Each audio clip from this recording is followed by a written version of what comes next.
Hi, it's August 16th. I'm doing two videos today. One of them was about the other abortion deaths, but I felt like I need to do Marla's differently. I spoke to Marla's mother on the phone a lot of times, and Deborah told me the last 2 weeks of her life, all she did was cry. And it's bad enough to lose your child, but to watch her suffer as much as Deborah watched Marla suffer, um, it just goes beyond heartbreaking. And the most maddening thing about this is that this was not an abortion that Marla chose. Marla did not want this abortion. She was bullied into it by a hospital social worker. And um, Deborah tells her story. Um, I will provide the link to this one. This one's older. It's a little bit cheesy. The sound quality is kind of crummy. But the content in terms of what Marla's mother says is really poignant, really telling, and I think really, really important. And then also Life Dynamics, that I used to work for, interviewed Marla's mother. And, this includes a lot of Mark Crutcher opining, um, and his hope that Marla's mother had actually approached Life Dynamics and asked if they could use Marla's autopsy photos, which I will provide a link below. I'm not going to show them in this video. If perhaps Marla's autopsy photos would be a counter to the picture of Geraldine Santoro in the motel room, that people would realize that dying from a safe and legal abortion is just as wretched and miserable a death as dying from one of the illegal kind. It is absolutely no advantage to the woman or her family if the abortion that killed her was legal instead of criminal. And Deborah has a lot of things to say here. But there was also a lot of just kind of pointless hype about how effective they thought Marla's autopsy photos were going to be. The long story short, just like with all other safe and legal abortion deaths, the pro-lifers are the only people who give a happy shit. And Deborah complains about this a lot, that nobody on the pro-choice side seems to care. I know that the abortion lobby, the abortion rights organizations, the abortion rights politicians, they don't care. And I talked about it before. I think it's because of that intersectionality, that group think, where Marla, as an individual woman who died this horrible death, doesn't matter as much as this women as a group. And once the decision is made that women benefit from access to safe legal abortion, then your job is finished. You don't have to worry about the individual woman walking into that clinic. You don't need to care whether she wants this abortion.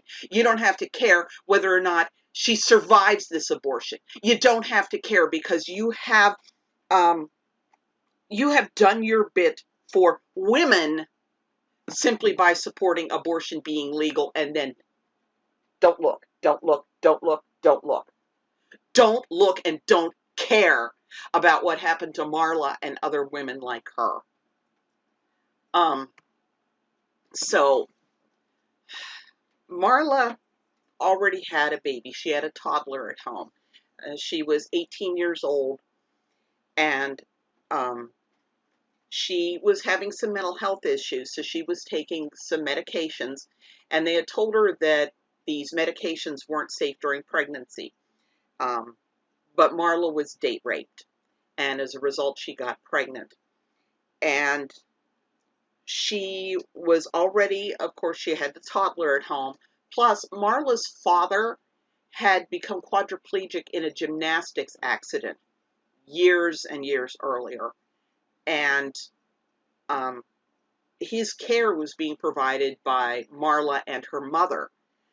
And so Marla wanted to make an adoption plan. She just felt that she and her mom were all already had their hands full. They couldn't take care of another baby. And the social worker was also telling Marla that the medication she was taking had caused her baby to be so disabled that nobody would want to adopt this baby, and that um, it'd be a cruel thing to do to the baby to let it be born because she had caused this baby such horrific injuries, and it would be a cruel thing to do to her mother to saddle her with this burden of a disabled baby on top of a disabled husband that she was taking care of. And Marla was really, really distressed by this. Um, the social worker did not arrange for her to have a consult even with an obstetrician, not even an obstetrics consult. But Marla asked for an ultrasound so she could see if there seemed to be anything wrong with the baby. And the social worker never even bothered to get the results of the ultrasound. She just kept badgering Marla. She even called her at home to badger her. And like Deborah said, the last 2 weeks of her life, all she did was cry. She did not want to do this. And Deborah didn't want her grandchild to die in an abortion. But she felt like she needed to stand by Marla in this difficult time. And like I said, Marla had been told that she had injured her baby by taking these medications. And she felt like she was just horrible for doing that to her baby. And she felt this was the only thing she could do to spare the baby having to live with these injuries that she had caused.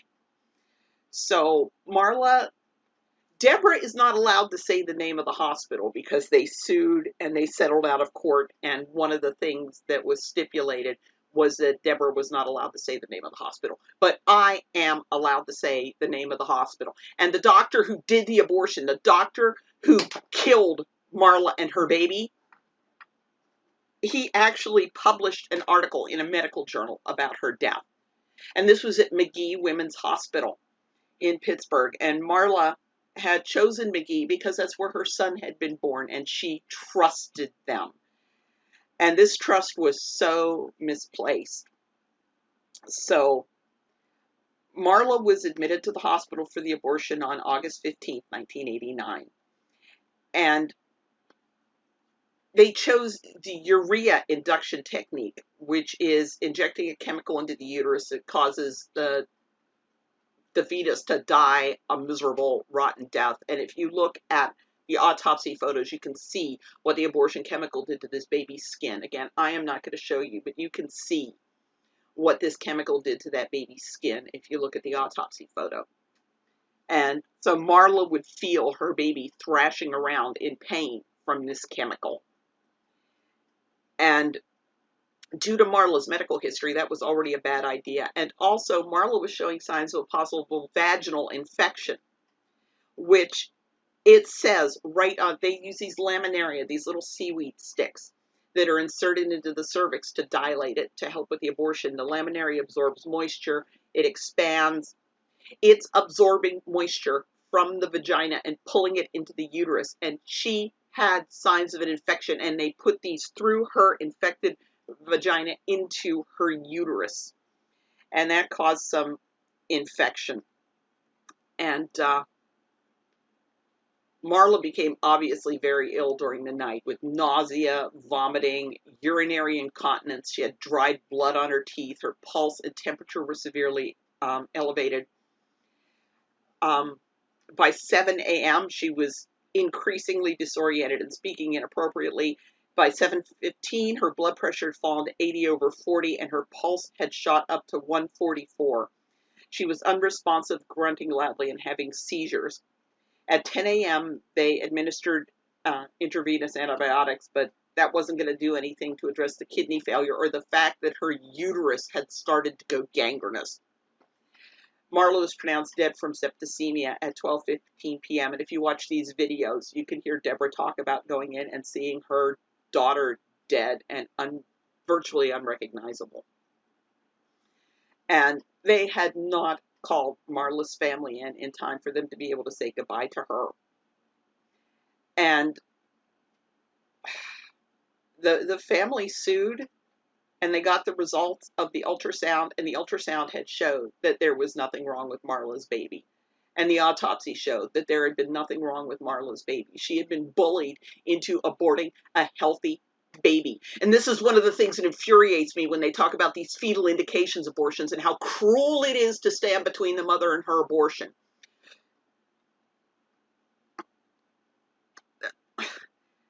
There is no possibility of hope if you abort, if you just kill that baby. I have read story after story after story where the prognosis was wrong, the diagnosis was wrong. I did Allegra Roseberry, who was told that her baby was doomed because of treatments that Allegra had had for her liver cancer. And there'd been nothing wrong with her baby. But they used her fear that something was wrong with her baby to bully her into an unwanted abortion. This is absolutely unconscionable, and I cannot understand why pro-choice people are not in an uprising about this.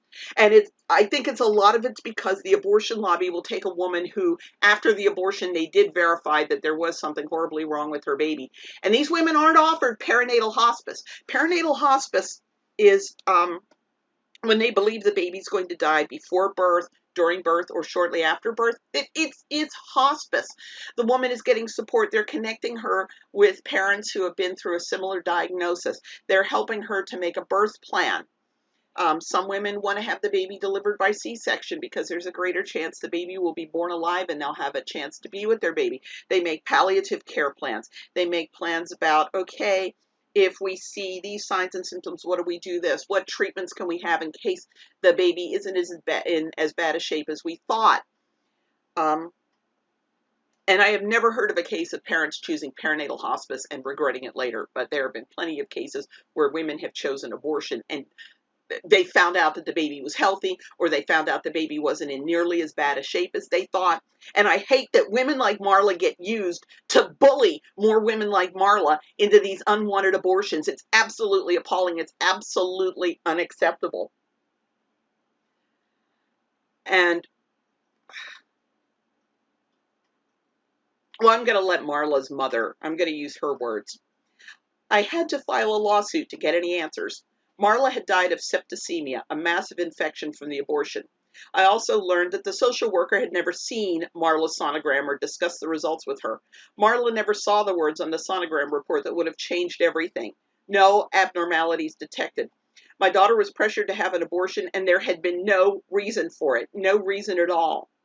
I've often wondered why pro-choice women's groups have never expressed any sympathy or concern over Marla's death. Why aren't they demanding justice? Why aren't they concerned that Marla was lied to about the condition of her baby and wasn't shown the sonogram results? Why aren't they concerned that proper treatment was delayed because Marla was misdiagnosed by a resident who was only 2 months out of medical school? Why are they so quiet? I believe it's because pro-choice groups don't want women to read or hear about abortion injuries and deaths. Bad publicity hurts their cause. That's why they prefer that Marla and her baby remain hidden statistics. And to add the final injury, Deborah and her husband gave Marla's unborn baby a name. They named him Christopher Michael.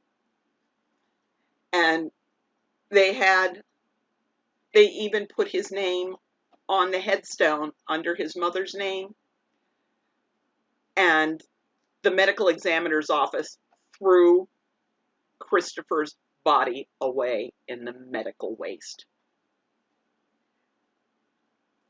If you think that anything that was done to Marla was in any way acceptable, there's got to be something wrong with you. And I just wish pro-choice people would care half as much about women like Marla as they care about hypothetical women. Marla mattered. Marla mattered, even if she doesn't matter to the pro-choice movement.